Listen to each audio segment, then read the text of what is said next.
All right, here's a quick video tip on how to pull the key tops off of an Olympia machine, an SM3, SM4, that has the spring-loaded keys. Okay, so what I do is I'll take my two middle fingers and I'll come underneath here.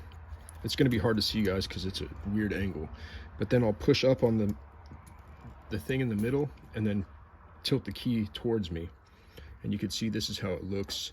It's got these little spring clips. So to put it back on, it's going to be the opposite of removal.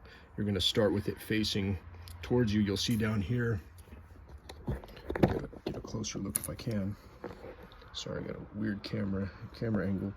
There's a hook on the bottom, so you're going to want to hook this on like this while you're pushing the button, and then push it back towards the back of the machine. Let's see if I can get that on camera here the best I can. I know the shift key is in the way.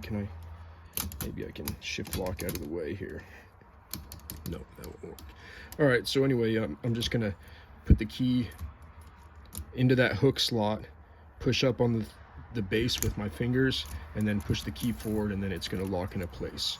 So it's a real finger dexterity effort to get in here. You got all these other keys in the way and the space bar, and it's just not, I mean, you really gotta get your fingers in there to push that in.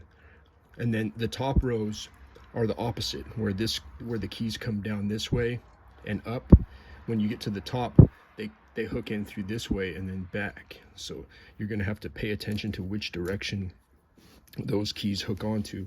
But once you get the method down, they just slap into place and you're good to go.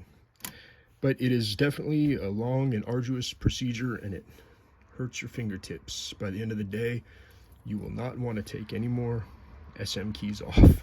But that's how you take the spring-loaded keys off of SM3. You can do it with the shift buttons, all of these buttons. The only ones that don't do it are the backspace, tab, and margin release.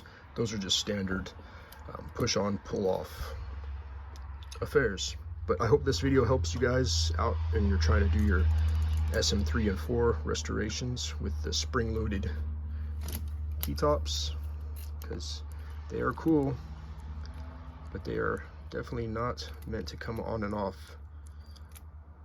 as easy as some of the other machines.